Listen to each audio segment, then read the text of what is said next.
That's all we need. Hello and welcome to another edition of the Tigers Down Under. I'm your host, Alex, and with me I have Brad. How are you, Brad? Good, thanks, mate. Evening, everyone. Evening indeed. Yeah, look, it's been a good week for City. One win, one loss, which not necessarily a great set of results, but it did secure us survival in the championship for another season with that win over Cardiff, which we'll start off with. Good win. 2 goals inside the first 12 minutes, really. Coyle and Sayed Manesh on the score sheet, which is sort of, if you could pick 2 players in that starting 11 that you'd want a goal from, they're probably the first 2 that you'd think of. Great to get a goal on the board for Sayed Manesh, and Coyle on his return from pretty lengthy layoff, getting on the score sheet as well. Yeah, you're not wrong. And getting them early, that's not what we normally do. So basically especially too early, is pretty unusual for us. But most importantly, mate, the thing that I liked was it was at home. Yeah, we were talking last week about the fact that I think it was Shotter had suggested in his press conference that maybe we'll wear the away shirt to try and break the home voodoo. And we were sort of joking about it, thinking, oh yeah, look, it'd be funny if we do that. And then sure enough, we've turned up in the black away shirt and got 2 goals inside 12 minutes. It's remarkable. Well, it's almost as good as borrowing Newcastle's strip at St James's Park all those years ago. Yeah. But, I mean, look, you do what you got to do. I can't remember how many home losses it's been, but you get to the point where you think, well, we've definitely got no advantage at home. So if changing to that strip works, I'm happy for them. Yeah, that's right. Ironically, of course, losing to Milwall in the home kit away from home. So yeah. maybe it's just got to ditch that kit. I think it's time, mate. Yeah, that's right. That's right. But look, as you said, I guess the early goals was a real positive, and especially I thought Sayed Manesh on, I think it's his second start in a row, maybe it was his third start, looking really positive. And that goal just seemed to typify the sort of player that he is. He's not that he's not the Eves. He's not going to sort of outmuscle his defender and sort of, get in the box and get on the end of a header necessarily. But that play in behind, that through ball, which was really well passed, sort of nicks it past the keeper and just taps it into an empty net. Just it feels like that's the sort of goal that we'll see a lot of from him if he gets the chance. Yeah, I think so too. It was well handled, and that's probably the thing that, especially if you look in recent games where we haven't looked great, but we've got a chance in front of goal and we just don't look like we're handling them as well. And then you see, the opposition. Well, we'll get to Milwall in a minute, but almost easily walk the ball into their own box and just happen to get the foot on the right place, whereas we don't seem to have that luck. So I thought it was a really well handled goal. Yeah. No, that's right. And even the second as well, to come only a couple of minutes later. As you said, it's very rare to get goals so early in the match, especially 2 of them, to get Coyle on the score sheet as well. It was a nice kind of callback to last season where he was able to chip in a bit more than he has this season. But to see him on the score sheet just reminds us that, he's still there. And it is going to be an interesting off season to see what happens with a lot of those players, because you get the sense that there could be a pretty significant overhaul of the playing squad.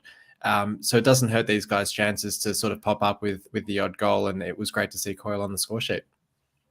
And look, it was interesting because, the Middlesbrough game was obviously a great game for us, although statistically you could argue either way, but the result was great. The fact that he brought Coyle straight in and just basically slotted him straight into that right-hand side wing-back position, whatever you want to call it, just shows, I think, what the coach thinks of him as well, or the manager thinks of him as well, because I always like the fact that if you've got Honeyman and Smallwood in those central roles, that having Coyle running down that side is great. I mean, that was a well-worked goal, really well-worked goal. Yeah, absolutely. I thought it was a really well-worked goal. And we just played really, really well in the game as well. It was good to see, especially at 2-0 up, that the pressure came off a little bit. Yes, we let them back into the game late on with that goal to Flint, and it was a bit of a nervy last 10 minutes or so.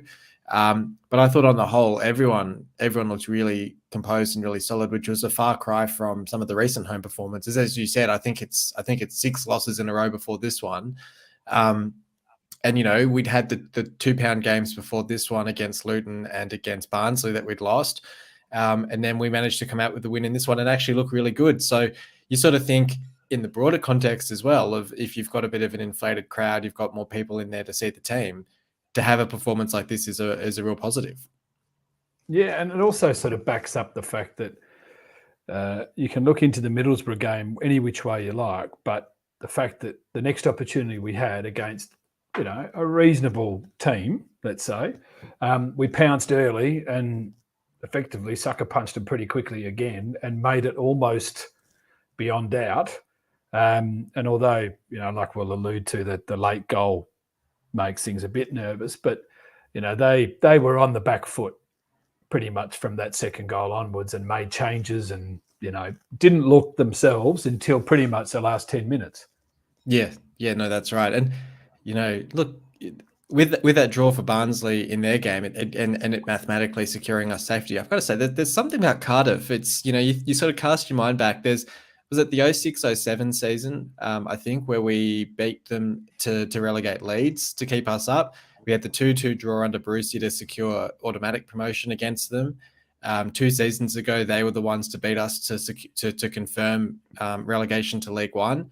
And now this one, we've beaten them to secure survival in the Championship. So there's something about playing Cardiff that seems to be, and look, you could even extend that and say it's something about Welsh teams, because of course there was that Swansea game in that first Bruce Premier League season as well to give us survival. So it's an interesting sort of coincidence that it seems to be Cardiff that we keep coming up against in these sort of games that secure us a particular status. So good to get the positive result in this one, I guess.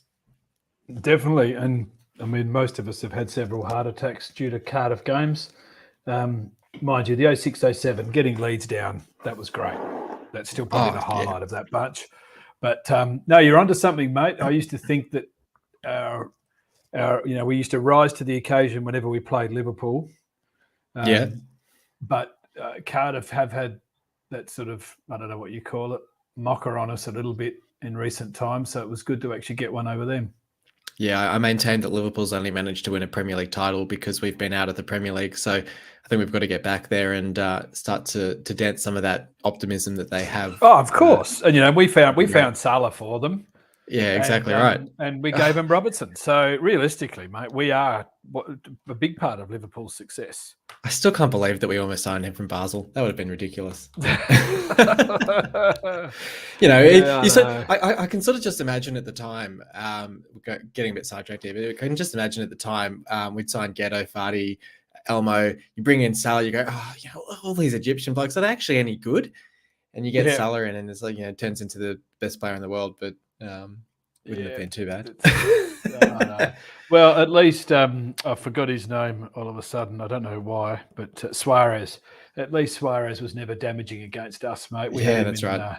In our Alex pocket, Bruce's back pocket. That's right. Yeah, that's right. Exactly. So, no, how we could have dreamed, mate. We would certainly not have been in League One last year if he was still on the books. That's for sure. That's right. Well, look, I'll give my MVP votes for this one, and then we can move on to that Millwall game. But I thought it was hard to look past Said Manesh for the 3 votes in this one. I thought not only his goal to open the scoring, but I think is a really dangerous and really attacking player for us in that final third. And I think it's interesting because I think Eves offers a lot as a really physical target man. But Said Manesh offers us something a little bit different, where he's still willing to drop deep, win the ball back, earn that possession. He doesn't necessarily hold it up as much as Eves does, but I think what he offers is a lot more dynamic in a lot of ways. And I think that he showed that not only in the Cardiff game, but we'll talk about that Milwall game as well. And I think, look, I think after this game, there was the noise that, yes, we are going to sign him on a permanent deal. And I'm sure that was probably going to be the case even before this game. But now that he's off the mark, now that he's got his goal, he's had a few starts. I think we like what we see, and I think he looked really good in that Cardiff game. I gave the 2 votes to Coyle. I thought on his return he looked really sharp as well. Got the goal, which always helps, and really good to see him out there getting minutes in the legs, and hopefully, putting in a really good case for being our right back next season, or at least in the squad next season as well. And then I gave the one vote to Greaves. I thought defensively we looked really strong. It was, that sort of late lapse that gave them the road back into the game. But other than that, I thought you could kind of throw a blanket over a few of them. Greaves, Ingram did well as well. Jones did well as well. So I ended up giving it to Greaves, but probably a few could have got that one. Yeah, I'd agree with the first two, definitely. And I agree with your point there about Said Manesh, is that it's almost like we have a bit more pace in that final third. Eves is good at holding the ball up, but if you're a defender on Eves, he's got his back to you, and if you like, whereas Said Manesh would make me a lot more nervous if I was defending him than Eves. And I think that plays really well into what Honeyman or Lewis Potter or even Fleming or Coyle coming up the pitch are trying to do, because the defence is under pressure, not necessarily defending, but really having to move as well. So I think you're right. I think Eves is going to find it hard, I think, long term to push Said Manesh out of that spot, because I think Said Manesh is a more diverse player. Yeah, no, that's right. So probably the only one and it's very interesting because I finally did a bit of work more so on watching off the play, but whatever. Lewis Potter, for a guy who didn't score and didn't really have a huge impact on the game itself, did a lot of running. And I was really impressed with the fact that, especially in the second half, when obviously we became a bit more defensive, and even that last 20 minutes were just hanging on. I was really impressed with a young guy who we know is an out-and-out superstar, but he was prepared to do some really hard running. So I actually gave him and Greaves equal. Yeah, and it's a good chat. It was an interesting stat that I saw the other day, and I can't remember the exact number. I think it's something like 5 or 6 players maybe in the top 5 European leagues have played every minute this season. I think, Ward-Prowse is one of them at Southampton. I think there's a few others outside the Premier League. It's pretty remarkable to consider that I'm 99% sure. I know that Greaves definitely has, and I'm pretty sure KLP has as well. I'm pretty sure that they've both played every minute of the season for us, which to have not one but 2 players do that is remarkable at that young age, to not have, the knocks and the need for a rest and the rotation and whatever. And it's great to see how much they've embedded themselves in that starting 11. And as you say, just the ability to keep running for KLP, considering the fact that he's not even getting that rest, is quite remarkable. And it was interesting watching. I mean, I watched more of him running, basically from some comments I had from a Middlesbrough supporter saying, look, he can score, but wow, can he run? And I sort of thought, well, look, we know he's talented. He can really take blokes on. He can go around blokes with ease. But especially watching him, I was really impressed with how far he was actually tracking back. And that's probably a sign of a guy who's really is doing the team stuff and probably has every excuse of all the players to not do as much of that team role.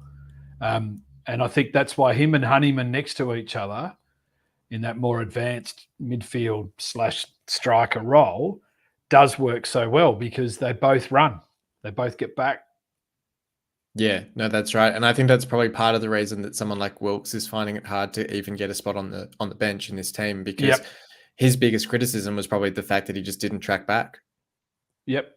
I mean, you have a look, Lewis Potter in that last 20 minutes the other night, there must have been at least 2 times he's back in his own box, almost as a pseudo left back for a bit there, getting past Fleming even.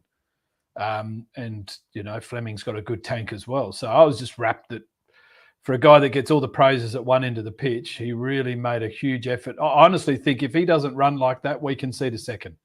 It was pretty much that important what he was up to.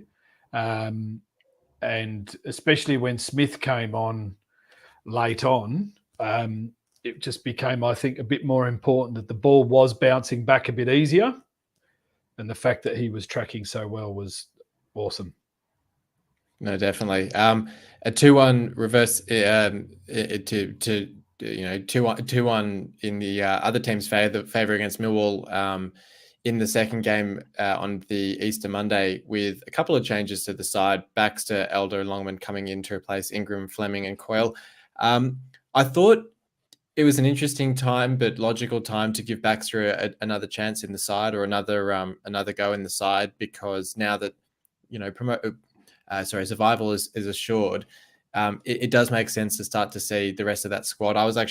Using that logic, I was a bit surprised you didn't see someone like Bernard coming into the starting 11 perhaps as well. But, seeing Elder and Longman back in the side as well as Baxter, it was a really interesting sort of first 60 minutes of this game, because it did feel like while Millwall had their chances, it felt like we were certainly, if not equal to them, having our own decent chances as well. And Jones having a couple of really close shots at goal, which if it was anyone else in that position, maybe manages to score the chances.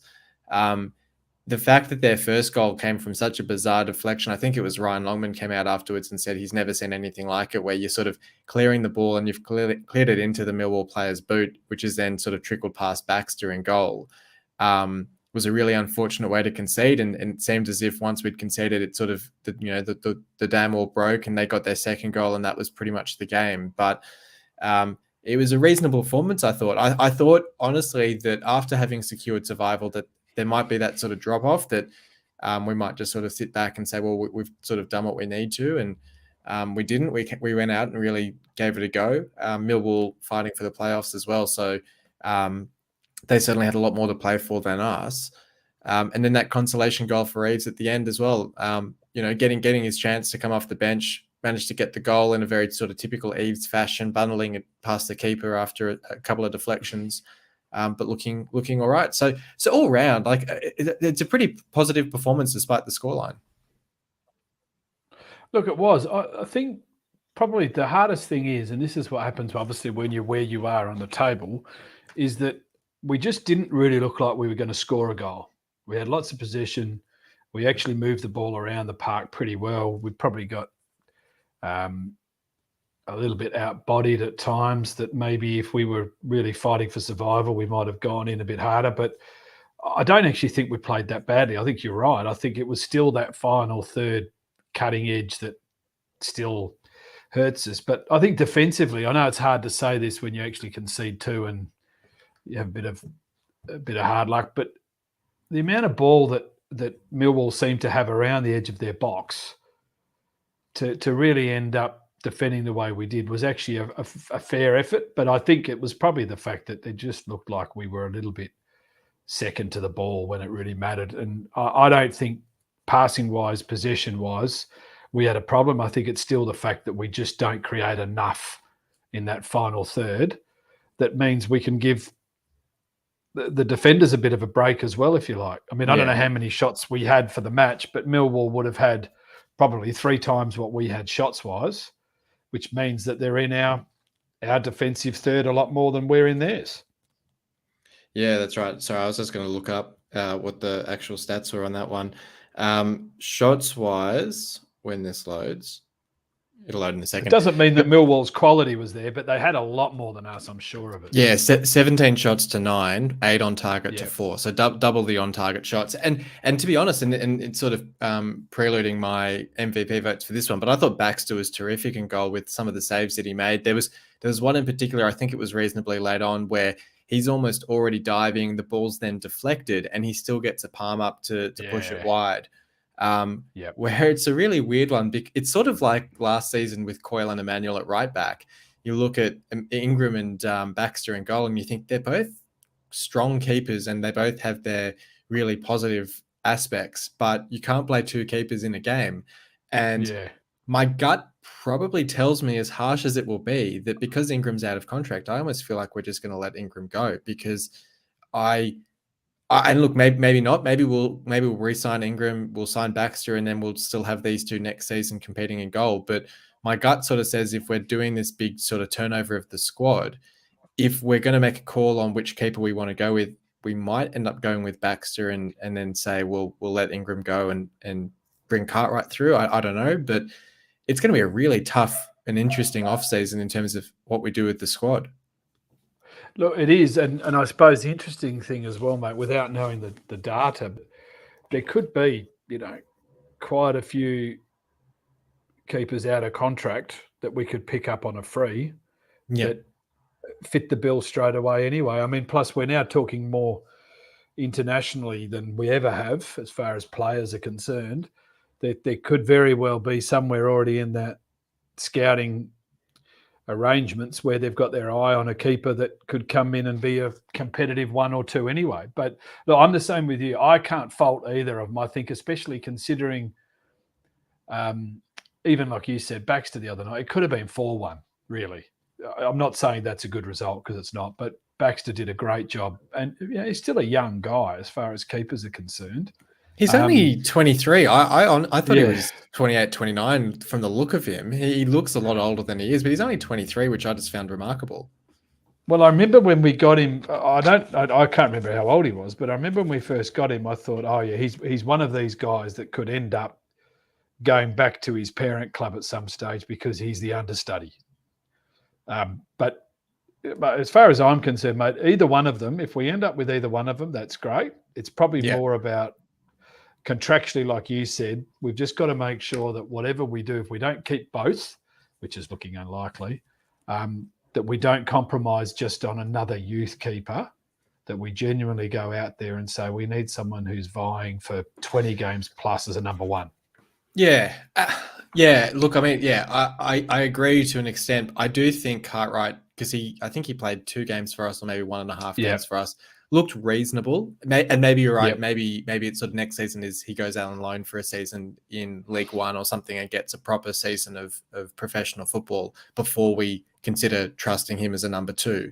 But I don't feel as uncomfortable if he was to be our number 2 as I would have at the start of this season. I think he's shown in those couple of games that he's actually developing quite well. But I totally get your point. If we're looking to be that side challenging for promotion rather than that mid-table side, you need 2 really strong keepers. And you look at QPR and I think they've had 3 or 4 keepers now because they've had to go out into the emergency loans because they've had a few issues because they had David Marshall and somebody else both get injured or ill. So you look at those sorts of sides and you think actually you do probably need a pretty decent depth all around the pitch. So I certainly agree in that sense as well. And I mean, realistically, mate, I don't think Baxter's going anywhere in a hurry. I think he's. Did we get him from Tottenham or Chelsea? Chelsea, yeah. Right. So I think they were saying so him, Syed Manesh and Bernard all have options in their contracts so that we can sign them for a set fee.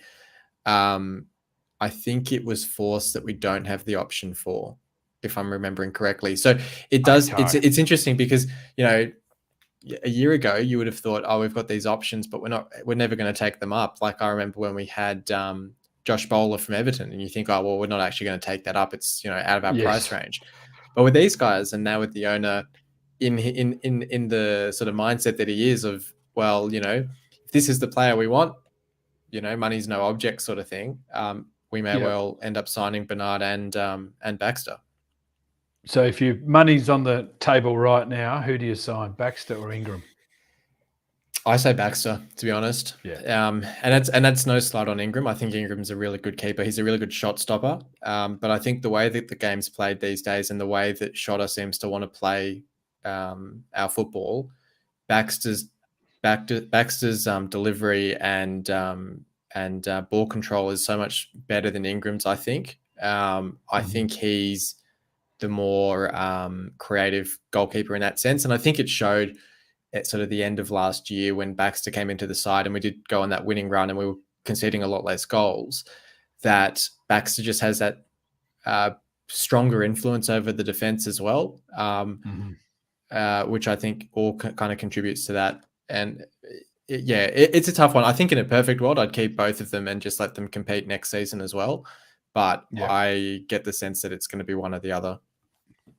How about you? That could be the average. Well, no, I'd say Baxter too. And it's not, look, Ingram's great. And if we're saying next year we want to consolidate and we want to have, let's say pessimistically, we don't want to be in the relegation zone. We want to be 5 5-6 spots up from that, then Ingram will do a great job. But realistically, we've got to get in the top half.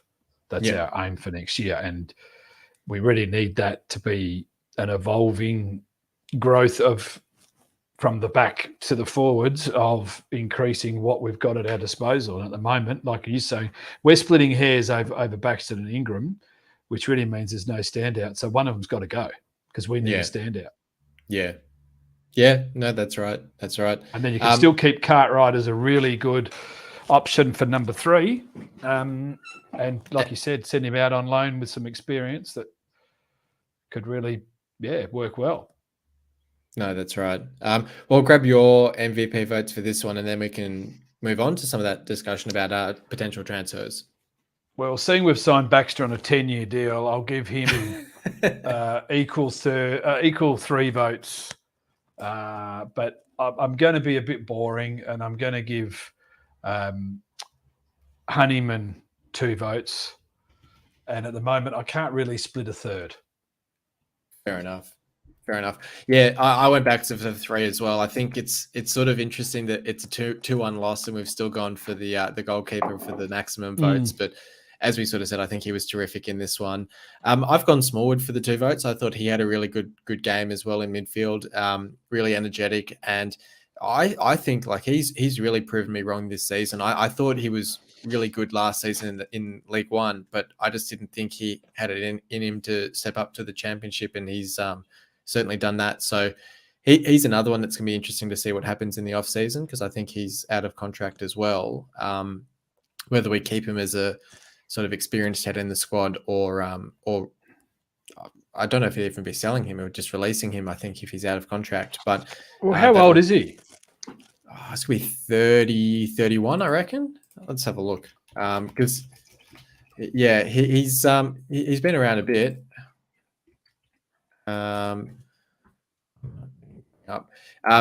He's got to be around that. Okay. Because I always get these guys wrong. I always think that they're either younger or older than they actually are. Because he was Blackburn and then got released after a couple of injuries, which is when we picked him up for free. Here we go. So he's 31. So he's not particularly old. He's not 35, 36 sort of territory. He's still got a couple of pretty decent years left in him. But it's just whether we look at that and say, if we're wanting to evolve the squad, develop the squad, and turn over the personnel. I mean, personally, my preference would be you kind of you scrap the bench. So you scrap, your Andy Cannon, your Moncur, your Williams, your all those, Huddleston, unfortunately, those sorts of guys that aren't even Wilkes as well, who aren't even getting a look in the starting 11. Then you improve on the starting 11. So you'd bring in one of the guys that we're going to talk about in a second, potentially Adama Traore, those sorts of guys to basically improve your 11. And then you push like your Smallwood and stuff down to the bench. So they're still actually in the squad, but you're sort of improving your 11. You're improving your depth by bringing those first 11 players down to your bench, but you're still keeping them. And that's why I'd be quite happy to keep Ingram as well. But we'll see what happens. And then my one vote was Honeyman as well. I thought he was terrific as well.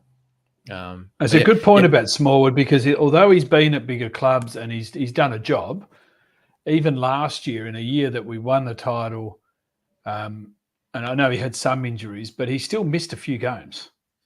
So even when we were running hot in a lower league, he still wasn't first picked. Yeah, I mean, that run-in, I think Slater basically won his place off him for the last month of the season, I think.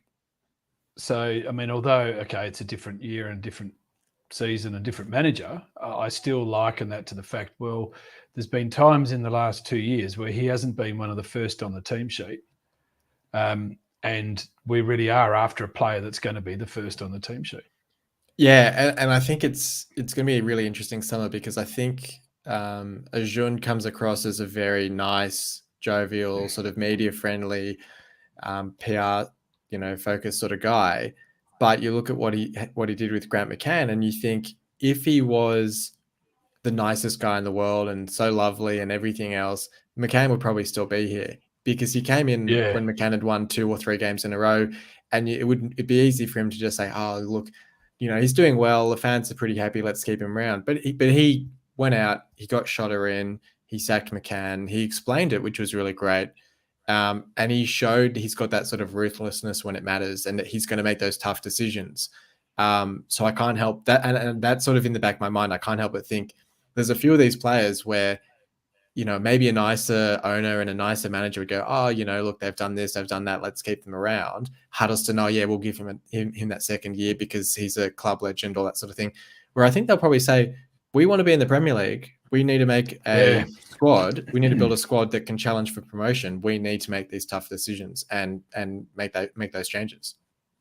Oh, I agree, mate. I mean, look, like we were just saying before, the key thing with all of this at the moment is that if you're not really pushing for first names on the team sheet, then you are expendable. And we love him. We all love him for what he's done in the past, not necessarily what he's doing now. So, I mean, how many games has he actually played this year? Would it be 6? No, I'm talking about Huddleston. Oh, Huddleston. Oh, yeah. 5 or 6, I think. Yeah. So really, he can't do it this year, which means he's not about to turn back the right. clock and do it a lot more next year. So he's one of those ones that you shuffle further down the list. But I would imagine that he still isn't the cheapest player on our books. So, and look, maybe and maybe you say to him whether he wants to move into coaching and get him in as a midfield coach or something like that. He's still a great head to have around the club, but yeah, probably best of his playing days are behind him. And maybe he wants to continue with a League One club or a promoted club into the Championship, or maybe he's sort of read the writing on the wall, because he didn't play last season, I don't think, because of COVID, and he hasn't really played this season. So maybe he just calls time. Yeah, I think he'll probably play, but I don't think it'll be with us. Yeah, no, definitely. Just a little bit of off-field discussion. Transfer rumors. Once survival was mathematically assured, I thought we might start to see contract renewals, but instead we've started to see maybe some more concrete player transfers in being discussed. There's a Turkish journalist who first broke the story about Shota Arveladze joining the club. I think he also broke the story on Said Manesh joining. So has a reasonable reputation, a reasonable hit rate with stories around City, and a name that's been sort of floated for a few weeks now. Adama Traore. No, not the Wolves Adama Traore. No, not the Melbourne Victory Adama Traore. There seems to be a lot of Adama Traores out there, but there's a few. Yeah, I think with this one, I actually heard a story that he joined a club where there was already an Adama Traore, and I think they were born in the same year. So he actually had to be called Adama Traore 2 so that they could differentiate between them, because there's just so many of them. Wow. But yeah, so he's currently, or he has most recently played with Hatayspor in Turkey. I think it's the club with Balotelli and someone else playing up forward for them. Only managed 1 goal and 9 assists, which, considering he's supposedly a creative midfielder, probably isn't the greatest strike rate. But he's a Mali international. He was at the most recent AFCON. I think they got to the quarterfinals or something like that, or the knockouts at least. So has a reasonable pedigree, and we'd be supposedly signing him on a free transfer. I think they've claimed that it's agreed. Shota, when he got asked by Burns, he sort of batted it away. But I think there's probably a little bit of season still going. We're not going to talk about players just yet. But it's sounding reasonably likely. It's not one of those sort of pluck a name out of a hat and make an article about it sort of things. So without knowing a whole lot about the player, I mean, central midfield player, which we seem to be signing a lot of these days, but theoretically improves on what we have, seems to be a good start to business. Well, look, the fact that you get someone at the right age as well, being on a free, that's obviously the key side of it. Look, don't know enough about him, but his pedigree seems to be reasonable. He's been at some big clubs, not for long, but he has been at, a couple of big European clubs. Monaco paid 16 million euros for him or something at one point. Wow, okay. Yeah. Well, I know he was at Lille and Lens, what was the other one? Yeah, something like that. So Yeah. he's good enough in their eyes to have a run. The thing that's going to be the most interesting is, like you said, it's another midfielder. Yeah. And without really knowing what this guy's like, is he a real goal-scoring midfielder? Because that's realistically what we're probably after, rather than just another midfielder. Yeah. But look, the fact that he's a free, really, there's a bit of wage risk, and that's it. That's probably what we should be looking towards. You just hope that whoever's made the call on him, if it is going to happen, really does, or has followed him pretty extensively. It's not just, this could be a good option. It's someone that we really want. That's right. Yeah. And look, I think if we sort of replicate that January window where we, maybe you splash out on the forward, as I think Ajun has said, you bring in, you convert a couple of loans into permanents in Baxter, potentially just Baxter, to be honest. And then you pick out these sorts of free transfers, but a higher quality player than we have, then it's a reasonably low risk window where you can actually start to build a pretty reasonable squad. Where I'm quite happy with that model, because I think one of my concerns when Ajun first took over was not wanting to see us become unsustainable, because for all of that, the hate and the dislike of the alums, quite rightly too, we were never financially in danger of going insolvent the way that Derby have been this season. And you look at some of the other clubs in the championship as well. You look, Birmingham's and clubs and Readings and stuff like that, and Stoke. I'm quite happy to be a bit more sustainable than that. So I'm happy to sort of push the boat out on these bigger signings. But as you say, the biggest risk is just the wages. There's no 12 million transfer fee attached or anything like that.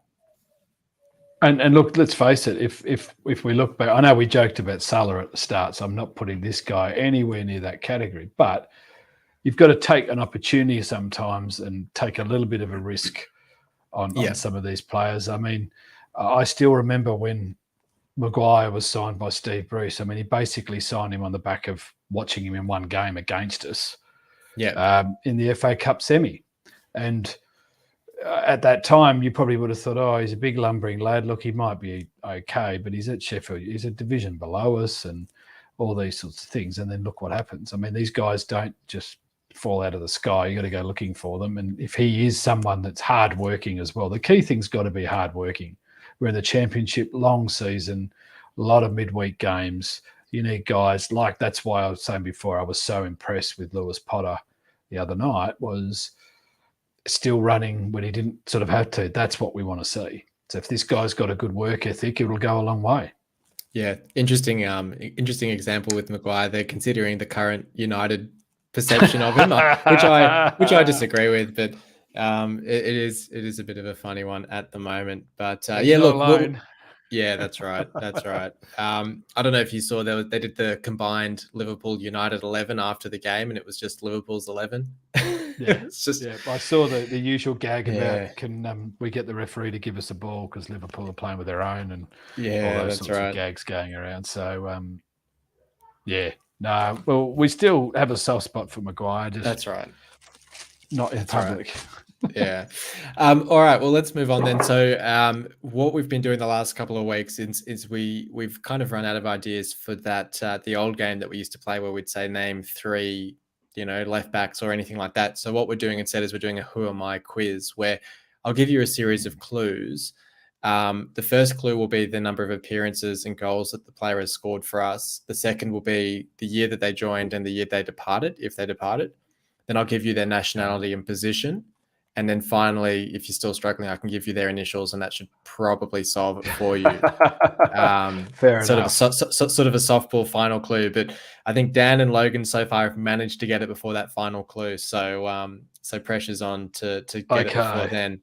Now for them, I've been kind and gone players in the last 10 years, but because I know that you've got a bit more knowledge behind you, it's a very well-known player, but they did represent City a little bit before the last 10 years. So that actually might be a help for you. I don't know. Is that a polite way of saying I'm old? I just thought it's a more accessible player for perhaps some of our older listeners. I like that, mate. The one that you might be able to help with as well. So the first clue those that have still got highlights packages on VHS. That's right. Yeah, absolutely. Yep. So the first clue is I made 218 league appearances for City and scored 69 goals. Shivers. Okay. So do you want me to guess along the way here? Or? Oh yeah. You can make guesses along the way, Okay. and then if it's wrong, I'll give you the next clue. It's not Stuart Elliott. No, it's not Stuart Elliott. That's a good guess, but no, it's not Stuart Elliott. Okay. So I originally signed for City in 1991, but my final appearance for City came in 2009. Dino. Bingo. Well done. I was just trying to think, mate. Well, to be honest, mate, the 90s was pretty lean for goal scorers. Yeah. So, or people that stayed at the club for longer than 2 seasons. So, yeah, that would have to be the great man himself. The great man himself, indeed. Yeah, look, I thought that clue would be a bit too much. Sort of give it away. Yeah, because I was like, I was thinking whether I'd just give you his second spell, but considering the number of goals scored, I thought that would give it away anyway. But yeah, no, it's a good get. It's pretty remarkable. 69 goals, 218 appearances. I think Bowen's the only one I can think has come close to that in recent years, because I think he got about 50 goals for us. And I remember looking at it at the time and thinking, look, if he stays with us for another, 6 months, 12 months, he could approach that. But we just haven't had a player of that caliber come through the doors much recently.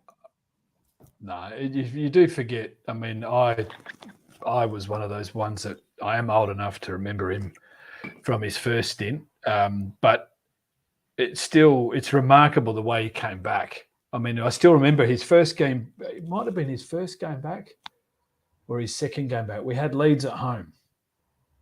And it was just like, it meant the world to him to even be there. And that whole, even the crowd, the way that whole game kicked off was just amazing. So that was awesome. I like that. Yeah, so we're going to try and do that a bit more next season as well. And I think, and obviously I'll pick some more challenging players as we go. I need to get a sense of difficulty levels before. I don't want to sort of stump people. So the biggest challenge was, I think Logan got Kamil Grzycki last week, which was a challenging one because normally I'd also give the nationality, but I left that out for that one because I thought, if I tell you he's Polish, then you'll get him. But I'll try and find the right difficulty level to give people a bit of a challenge, but nothing too challenging, just to get them thinking. But awesome. Yeah, that was cool. Did Dino, when he rejoined, was that the same time as Barnby, or was that just before or just after? I don't remember. As a guess, I would have thought it was Dino first, but I don't actually 100% know, mate. Because that was just before my time, but I can imagine it having, Dino coming back to the club, but then Barnby as well as just a Hull-born player who, probably the best player at the time that we'd really produced, who's played for, Liverpool, Everton, Tottenham, all those sorts of clubs, coming back to the club as well in League One. Would have been just like an awesome couple of years to have those sorts of players just joining and running around for City. Well, mate, the good thing for me was I didn't believe it. Like, I knew when Dino, to give you some idea, when Dino was going to sign, we all knew the wages were massive. So this whole debate about whether we could even afford him and to come to our club was still pretty much, we knew he'd want to come. There was no doubt about that. But when the first discussion ever came about Dino actually coming back to us, it was like, we can't afford him. We can't afford him. Yeah. We can't afford him. I remember with Barnby, though, when Barnby first... Barnby must have been first, mate. He must have been first. Because when Barnby first came back to us, there was some talk, especially against a couple of my Everton mates, that he's a perfect fit for us because he's not interested in the money and he just wants to play. And, whereas I think with Dino, there was a perception that as much as he loved the club, the fact that he did leave for bigger pastures meant that coming back to us, we were still going to have to pay appropriately for him, Because he was at Bradford in the Premier League or something at the time, I think. Oh, yeah, mate. Still scored one of the best. I still remember that white kit very well. He scored a cracking goal at Bradford in one of his first seasons there. Yeah. And he was someone, mate, that you knew most people in that era knew who he was, wouldn't have known he was from Hull. Most of them thought he was Scottish because he was up playing at Aberdeen and places like that. But he was class. I mean, we know that anyway, but he still did it at Premier League level as well. Absolutely. Cool. Okay, well, we'll just quickly wrap things up with we've got the Reading game on the weekend. We sort of said last week these games have lost a little bit of meaning now that we're safe. I guess the only sort of motivation is to try and finish as high as we can.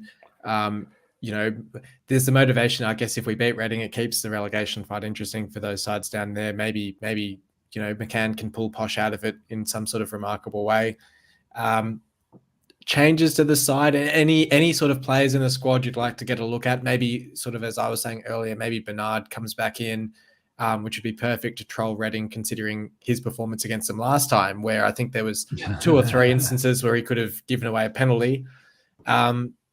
Maybe Bernard gets a look in, maybe, just rotate a little bit, get a good sense of what the squad looks like before we make any decisions in the summer. But I don't know. Oh, look, I think Bernard's a good call. I mean, it depends if the manager really wants the 3 points or wants to have a good look. But I sort of, like the fact that we can have a good look at a couple of blokes. I mean, Bernard's a guy that when he first came, we were a bit excited and we've seen some promise there. But he's probably been unlucky in a way that Greaves and Jones, I guess, and McLaughlin, they've all shown that they're really, let's say, 3 of our best 4 defenders. So Bernard hasn't been held in that spot, but I think we all agree that he could be. He's definitely got something about him that shows he could be one of these guys that just with that little bit more experience and a couple of years and a bit more maturity, he could easily end up being someone that plays as a centre half in the Premier League. Oh yeah, so, I mean, you look at Tamori and some of the other guys that we've had on loan who at the time, people were a bit divided on, people weren't too sure on, and I think Tamori is now playing in Italy with I think it's AC Milan. You got what's his name, the right back that we had the same season, Ola Aina, who's playing at Roma. Being linked to the Premier League. So you see these guys and you think, they didn't look all that much with us and they've sort of developed in that way. So, and he could certainly be another one. I think West Ham are looking at signing him as well. So could be one quite in demand. But, as I sort of said earlier, I mean, probably Baxter's the only loanee that I'm dead keen on signing. I think Bernard, take it or leave it. I think if we signed him, that'd be great. As you say, I think he could develop into a great player, but not as sort of pressing as Baxter, I think. No, I think Baxter, the best way to probably sum it up is Baxter is a good quality championship keeper already who could go bigger and better, whereas Bernard isn't set at championship level yet. But very well could be. Within a year, he very well could be because he's got to be under 25. Oh, so yeah, no, I think he's 22 or something, 22, 23, yeah. So he definitely hasn't peaked. And again, I mean, depending on what wage bill he's on, is he from Man U? Yeah. So it depends what we can agree to there, I suppose. I personally would sign him because I think that there's more upside than downside with him. We know what we can already get from him. So if he is one of these backup options next year, it gives us the ability to push on and maybe sign another spot on the list that's going to be more productive in the forward third. But yeah, you definitely need to have a crack. And I think probably at the moment, the only thing I'd like to do is really just have a real go. We did look at times against Millwall? Cardiff. No, just in the Cardiff game. Yeah, well, actually, look, it's a good synopsis of both. Cardiff, we looked like we were a team that wanted to score. Milwall, we looked like we were a team that wanted to defend. Yeah. And it could have been tired, it could have been legs. The formation wasn't any different. A couple of changes, that's fine. But I'd like to see us say, do you know what? We've got some guys in our team that are out and out, really solid passers of the ball, really top-notch quality as far as moving the ball up the park. We want to see more of it. Coyle's goal is a prime example.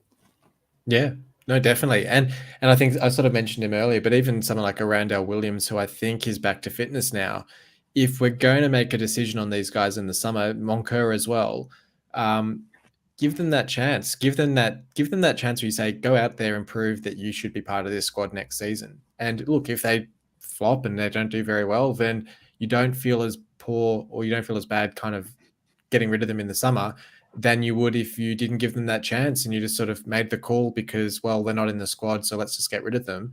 Give them the chance in a game that doesn't mean anything anyway, and see what they can do. Yeah, look, I agree. And I mean, I know there's been injuries and whatever. Williams is a prime example, mate. If we can get him on the park to have a look, because we don't really know. Yeah. I mean, he looked good. Was it the FA Cup game against Everton, or it was one of those game around that time where I thought he looked really good? Yeah. Something like that. So he's definitely got the touch. Yeah. But again, I suppose the only thing with him is that he's been around a bit longer than some of the other guys, I think. He's been at a few different clubs anyway. So I suppose he hasn't taken it to by the horns like we might have thought. I know injuries have played a part, but yeah, he's another 25, guy. So he's a bit older. So is he really going to push us up a table next year? Jury's out. So again, it's wages, mate. The wages, like you said, we've got to be prudent on everything here. Got to keep everything within, if we don't buy players, great, but the wage bill still can't get out of hand because we're not buying players. Yeah. No, absolutely. So look, I think it's a game that's pretty impossible to call either way. I think Reading fighting for their survival, they'll want the 3 points just to secure that. I'm pretty sure a win in any of their games secures survival, so they'll be gunning for that. We don't have that pressure. Sometimes not having that pressure means you actually get monkeys off the back. You can kind of actually play with a bit of freedom and do well, but sometimes you just kind of sit back and you don't actually care. As you said, that Millwall game, we just looked like we wanted to defend. So, look, I hope we can get the 3 points in this one, but ultimately, we've done our job. We've secured survival, and I guess we start to look ahead to the summer. Yeah, that's it. A couple of goals. That's what we're after. A couple of goals. Would be nice. Just try and get that goal difference. The one thing I think, if we're looking at it, we might have been talking about it a few weeks back, but in that bottom 8 or 9 teams, we've actually got a reasonable goal difference. I mean, Derby's a different situation. Yeah. But it would be nice to say, well, hang on a minute, defensively, we've been actually top half this year. Yeah. It's the goals, 4 that's been our problem. So we've just got to try and bang a few in. No, that's right. Absolutely. So hopefully we do bang a few in, and we'll see how that one goes over the weekend. But thank you for joining me, Brad. Thanks for having me, mate. No worries. And thanks everyone for listening in. If you've liked the episode, as always, hit the thumbs up, share the video around, leave a comment on what you thought of these games and what you thought of the discussion points that we've had in this episode today. Did you get the player before Brad? Perhaps. But otherwise, until next time, come on, City.